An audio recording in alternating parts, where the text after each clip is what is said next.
Reconstructionist Radio presents a War Room production, Axe to the Root by Bo Marinov, where you get a Christian Reconstructionist perspective on the pressing issues of today. Welcome to episode 11 of Axe to the Root podcast, part of the War Room Productions. I'm Bo Marinov, and for the next 30 minutes we will be talking about our modern effeminate culture in all its manifestations. And we'll also try to see where exactly the reason for the rise of that culture is. Hold fast to the arms of your chair, folks. You may discover that those who have been most vociferous in denouncing that culture have actually been the main culprits in its creation and nurturing. To think about it, it hit us all of a sudden, didn't it? Just a few years ago, sodomites and other sexual perverts and monsters were still noisy but rather absent from most of American life and limited to a few dens of sexual depravity. If anything, their influence seemed to be waning.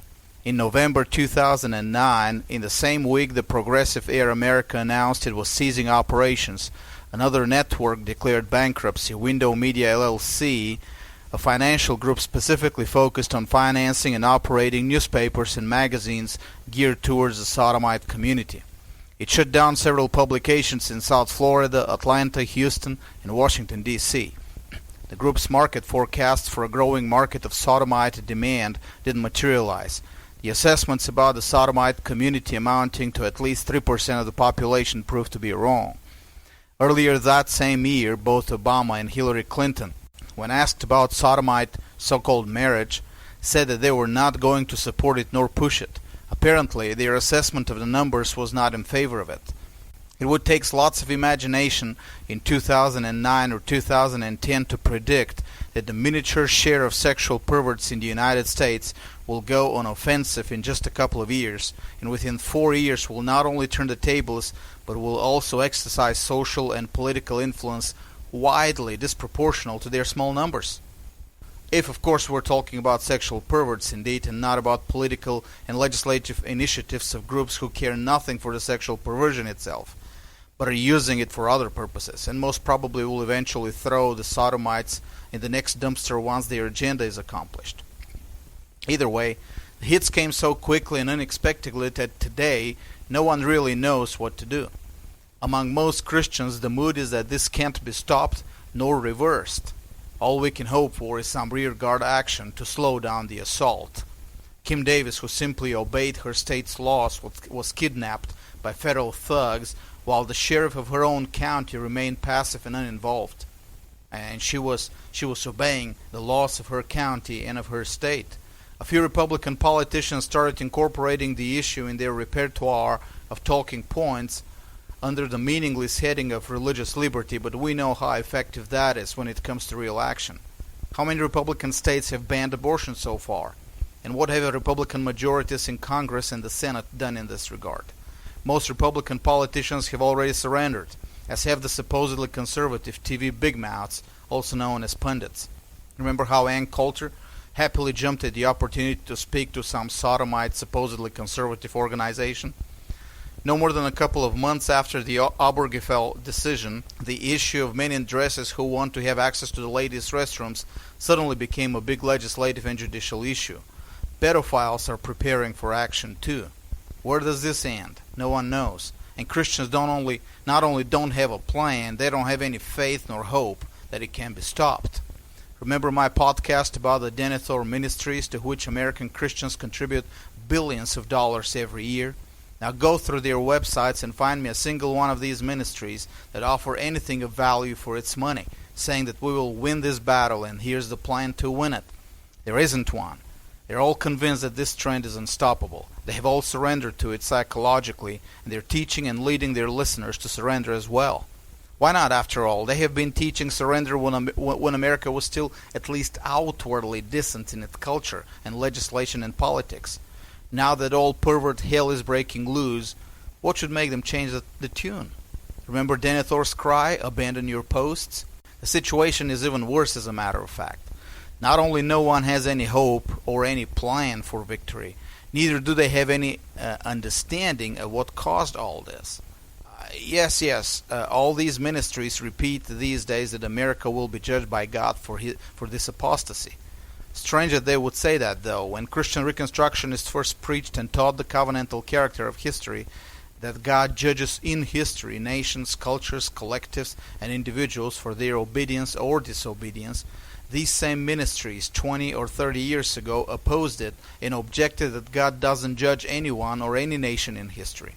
Meredith Kline established the foundational tenet of the modern two kingdoms rhetoric: prosperity and adversity. This is a quote: prosperity and adversity being experienced in a matter largely unpredictable, because God dispenses them without any regard for man's obedience or disobedience.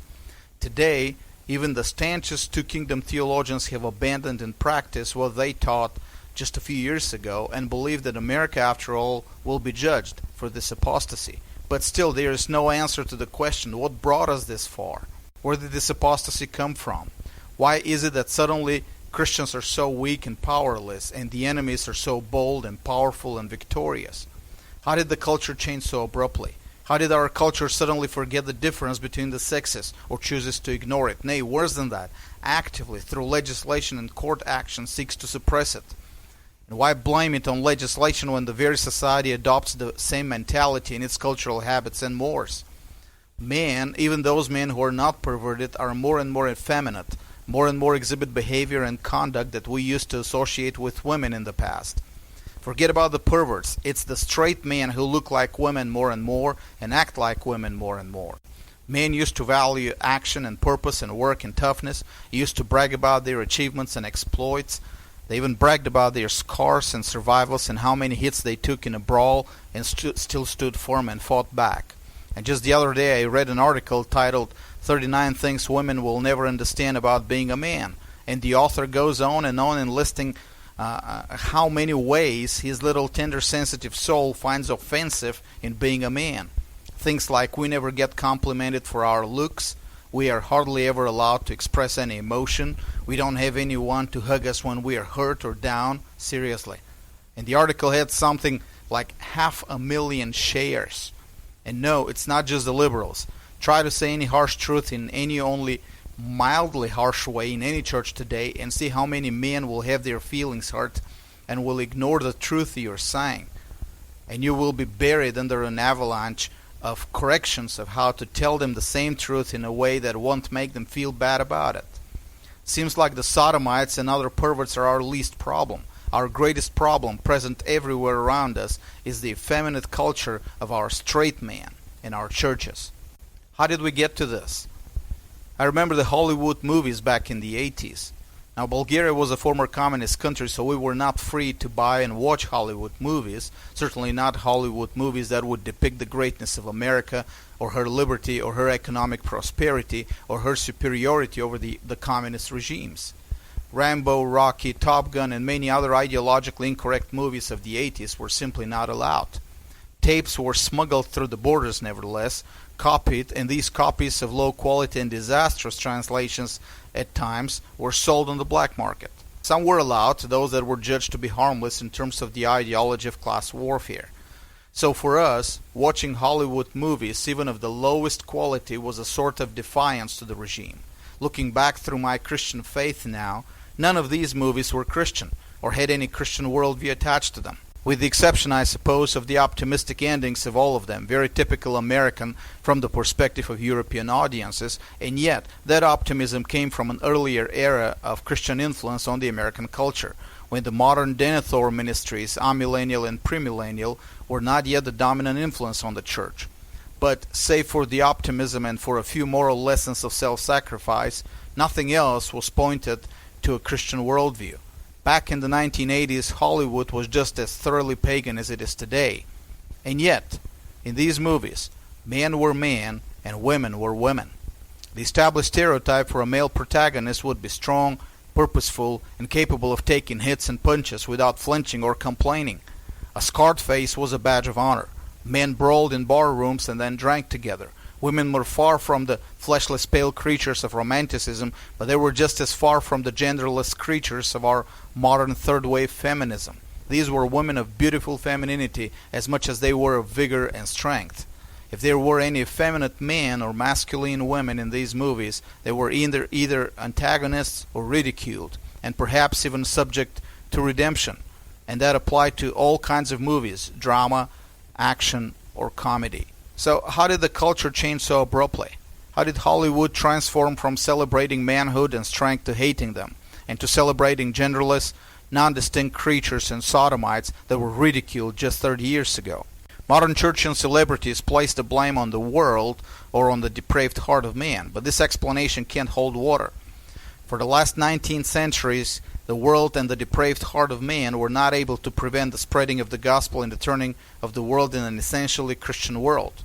Now, how else can our modern celebrities speak of a post-Christian world? There must be another reason for this sudden turn in the culture, specifically in America, a reason that is very specific for the last 100 years in the West. And that reason is the church itself, and these very celebrities who now ostensibly decry the rise of the effeminate and sodomite culture, because the ball started with them.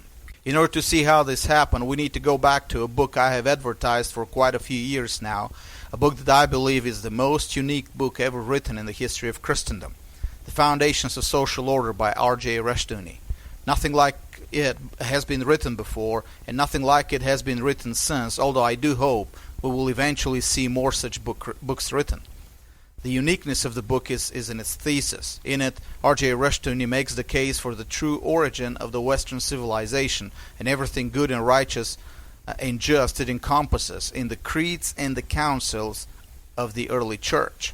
In the book, he examines in detail the theological principles developed in the creeds and the councils, and from there the philosophical, ethical, judicial, political, social, scientific principles at the foundation of the Western civilization.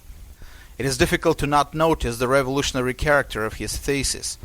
See, from the perspective of most non-Christian historians, the Western civilization may be unique, but its development came from natural factors, whether genetics or geography or some haphazard combination of material and historical factors.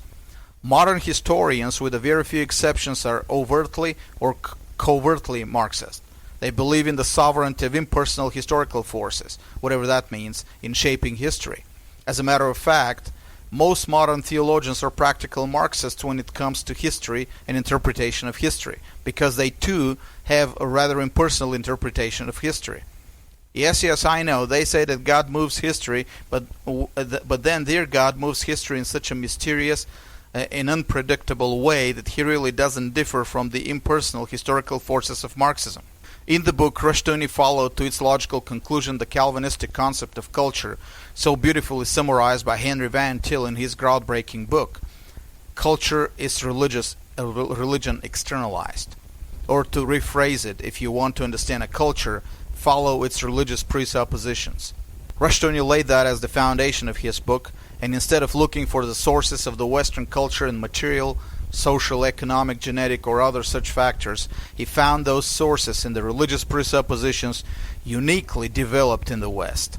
The Trinity, the nature of Jesus Christ as God and man, the ontological distinction between Creator and His creation, the concepts of man's sin and God's redemption, the sacrifice of Christ on the cross, and the eschatology of victory in history, and the final consummation in the final judgment. It is this uniqueness of the religious presuppositions developed in the West that produced the uniqueness of the Western civilization.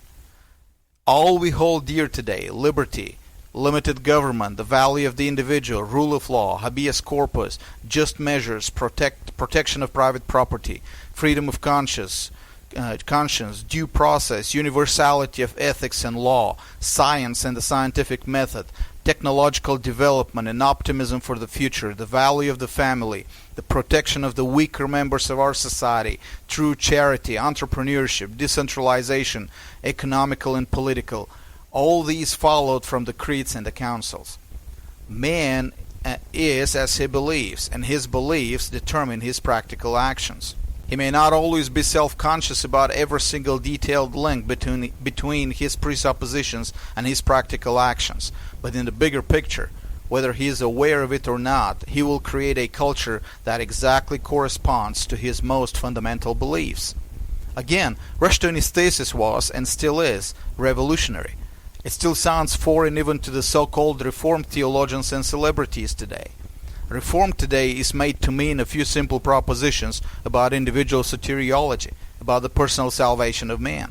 If you can quote the tulip, and if you can say that it is God who saved you and predestined you to salvation, you pass for Reformed these days. Even if in everything else, your view of society, culture, history, law, and everything else, your view doesn't differ from any pagan ideology out there. We have today Reformed celebrities whose interpretation of history is no different from the Marxist interpretation of history. They view the rise of Christendom in purely technical or materialistic terms. What comes to mind is the two Westminster seminaries and the Southern Baptist Seminary in Kentucky when I mention such Marxist interpretation of history. We have others for whom such interpretation is not even needed, because they don't see any connection between the development of the Christian doctrine and history, or between the development of the creeds and the rise and fall of civilizations. But from a biblical perspective, as I argued in a lecture to the Mid-Atlantic Reformation Society a few years ago, history is not only not independent of the creeds of the Church, history is defined by the creeds. And history is nothing more than the perfection of the creeds over time. That is the very title of the lecture. History is nothing more than the perfection of the creeds over time. You can find it on my website, ChristendomRestored.com. Now, of course, some would say, we knew that the faithfulness of the Church to God changes history. Nothing new about it. If we are obedient to God, God will send His blessings. If we are disobedient to God, He will send His judgment. While that is true, this is not my point here. The issue here is not whether God judges or blesses a culture. The issue is how a culture develops in the first place. We know that the classical civilization was in rebellion against God and was eventually judged and replaced with the Western, Christian civilization. But how did it develop in the first place? What gave the beginning, the impetus, the foundation for it? Why were Rome and Greece what they were and not something else? And same about any other civilization. China, Japan, India, the pre-Columbus civilizations in America, and of course that unique civilization which we now call the West. The West, therefore, was born in the creedal faithfulness of the Church in its first 5 centuries of its existence, not necessarily in the moral perfection and uprightness of Christians. In fact, if anything, in those early centuries the Church had to deal with a number of ethical and judicial leftover habits from the older pagan civilization. Now just read what Paul had to deal with in the Corinthian church, and keep in mind that all the missionaries had to deal with similar abominations among their newly converted listeners. This moral imperfection, though, was a lesser factor compared to the greater factor, creedal faithfulness of the leaders of the church. They weren't all perfect, and many of them made mistakes for which they had to repent later, but their zeal for the biblical doctrines was unsurpassed, and these early church leaders were willing to bring upon themselves the wrath of the empire, but not budge on the issues of doctrinal and creedal purity. Christendom was born not in the moral perfection of the Church, but in the doctrinal faithfulness of her leaders, and consequently of her members. History is nothing else but the perfection of the creeds over time, and therefore the history of the West was entirely predicated on the creedal formulations of the Christian faith. But this influence wasn't limited to the emergence of the Western civilization. The Church's creedal faithfulness became the major factor which determined the ups and the downs of that civilization. As long as the Church held true to its creeds and developed them and perfected them faithfully, the West prevailed. Where and when the Church abandoned its commitment to them, the civilization waned and retreated. The best example is the faith of the Eastern Empire. As long as the Eastern Church held fast to the doctrinal decisions of the early councils, the empire stood strong against its pagan and Muslim enemies. The decline started in the 7th century, when the creeds were modified to encode subordinationism within the Trinity, worship of images, and dualistic views of salvation.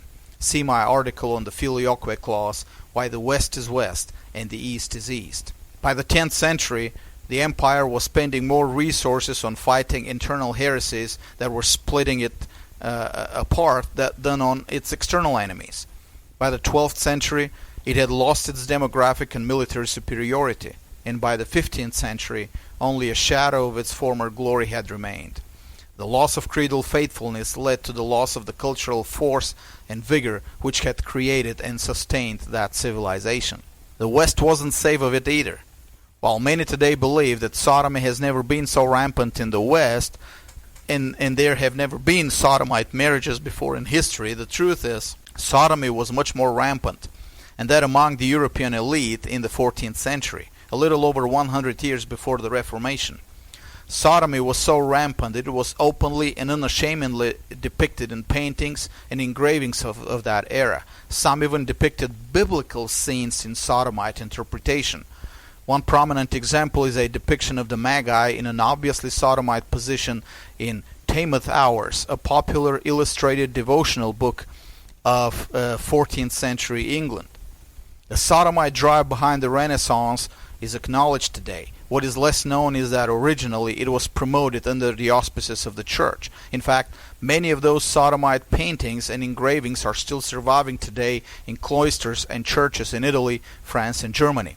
Sodomy was rampant in the monasteries. It was also popular among the ruling classes of Europe. There were quite a few sodomite marriages performed by priests. The cities of the Italian principalities had quarters separated for sodomite prostitution exclusively.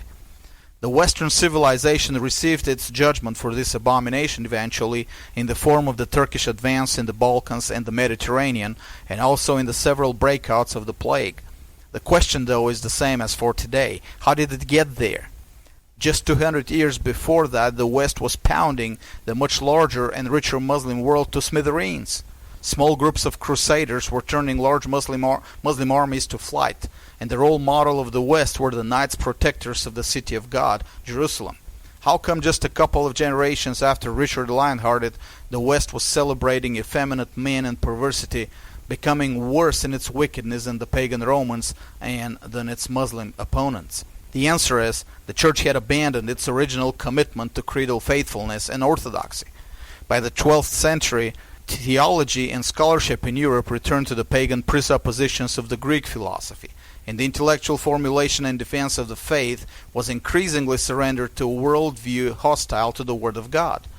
Scholasticism, which started well by trying to correct certain formulations and beliefs, soon degenerated into empty philosophizing, no different than the idle habits of the Athenians described in Acts 17:21. Once the formulations of the faith were surrendered, every single definition of the faith was surrendered, including the definition of manhood. It doesn't matter how righteous and upright the scholastics were, and some of them were exemplary men. Their intellectual apostasy from the biblical presuppositions and formulations, and their adoption of pagan presuppositions in their thought, led to that decline.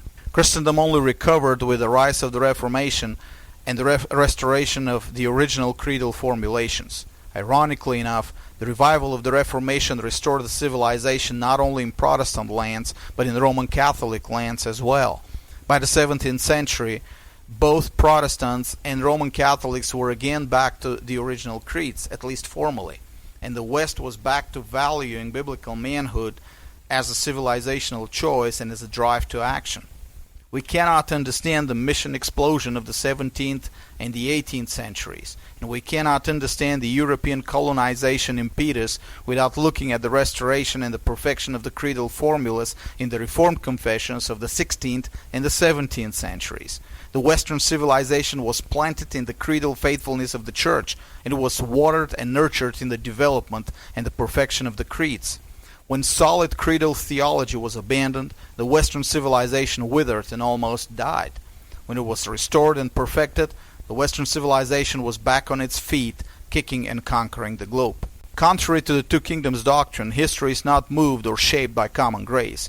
There's no principle of commonness that is neutral or independent of God's redemptive purpose for His covenant people. History is entirely defined and moved and shaped by God's special redemptive, salvific covenant grace. As the Church goes, so does the civilization. When the Church perfects her faith in doctrine and confession, the civilization around the Church externalizes that faith and doctrine. When the Church abandons her faith in doctrine and confession in favor of pagan or heretical doctrines and presuppositions, the civilization externalizes those pagan or heretical doctrines and presuppositions in its practice. In short, if you don't like the world, blame it on the Church and on her leaders. Fast forward to our own times. No, pause for a moment in the 1980s. That same 1980s when Hollywood men were still men and the women were still women.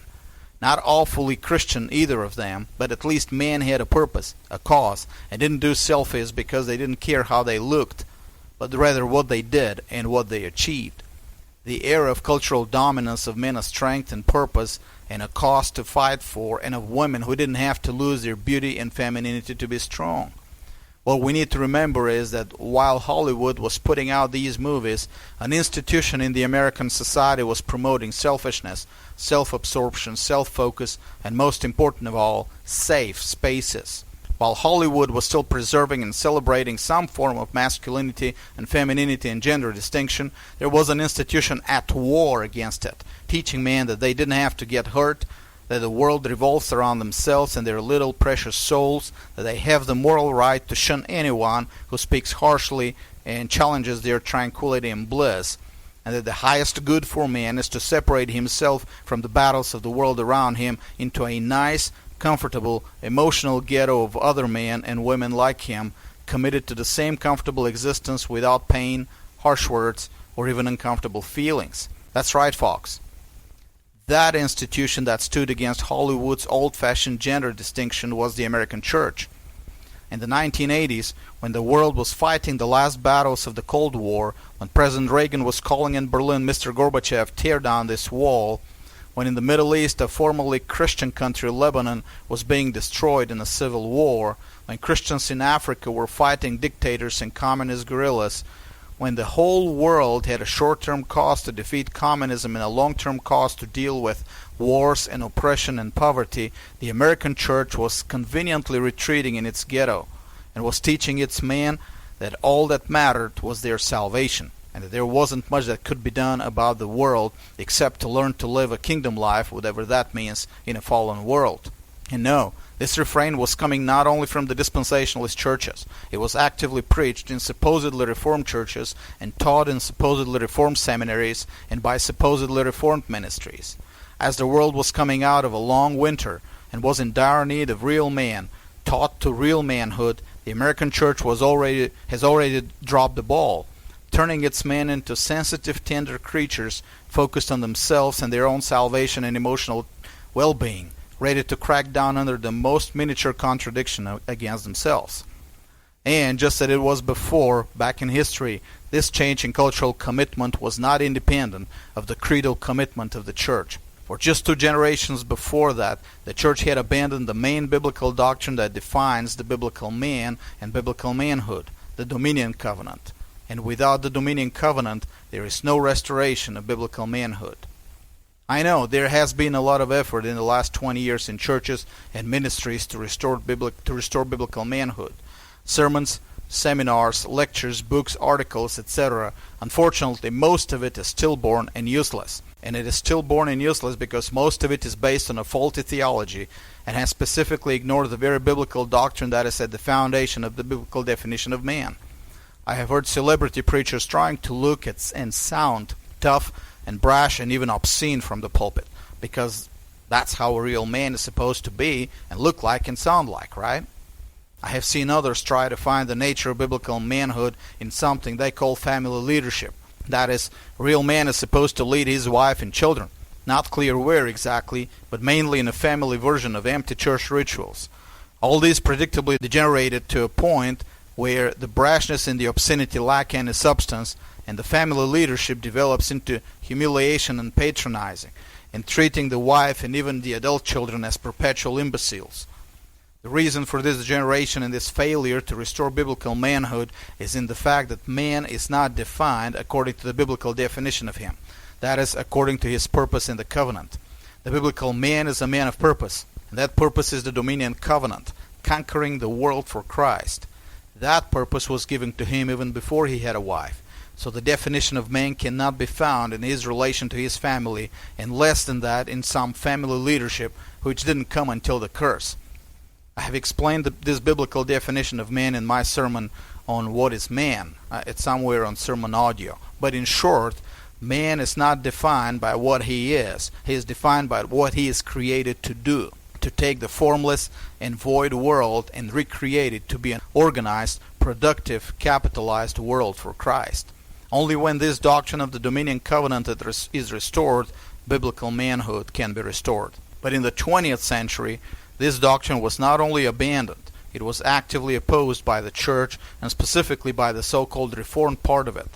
All kinds of excuses were given by seminary theologians why we are not called to dominion anymore, but we should abandon the world to the enemy. All kinds of fancy terminology was invented to convince men to abandon their dominion. Royal exiles, mourning by the rivers of Babylon, here but not yet, etc. I have talked about it before, no need to repeat it all here. But when the only concept that defines the biblical man was taken away from the pulpits and the minds and the hearts of the church, inevitably the church lost the concept of biblical manhood. And while the world and Hollywood were still in the inertia of an earlier Christian era, when man was defined by his purpose and therefore was a true man, the church pulpits were setting the stage for the loss of manhood and for the creation of the modern concept of a genderless society of no real man and no real women. The church had a 40-year head start on Hollywood. The modern culture of perverts and effeminate men was born not in the studios of Hollywood or in the meetings of cultural Marxists, but in the faculties of the modern Reform seminaries and in the pulpits of our own churches. Because culture is religion externalized, and an effeminate religion will inevitably create an effeminate culture. Welcome therefore to the world created by the same ministries we have supported for decades now, and the same ministries that are so genuinely surprised by the culture of perversity and so vociferously against it, and make your conclusion of how we can bring about a reversal in our culture. The book I will recommend this week is that great and revolutionary book by Henry Van Til, The Calvinistic Concept of Culture. When he wrote it back in the 1950s, almost no one in the Reform circles paid attention to it, and for a reason. While it was strictly an academic book, the conclusions were too damning for the churchian establishment. But one man paid attention, R.J. Rushdoony, and we better follow his example if we care for what world we're going to leave to our children. And do not forget my work in Bulgaria. In the mission field there, our mission has been faithful to the concept of the Dominion Covenant, a concept not easy to convey to a nation that has had 45 years of communist domination. But by God's grace, we have not abandoned it. Consider supporting our work. BulgarianReformation.com. Donate. God bless you all. This was a Reconstructionist Radio War Room production. Axe to the Root with Bo Marinov. Please visit bojadarmarinov.com and reconstructionistradio.com/Axe to the Root.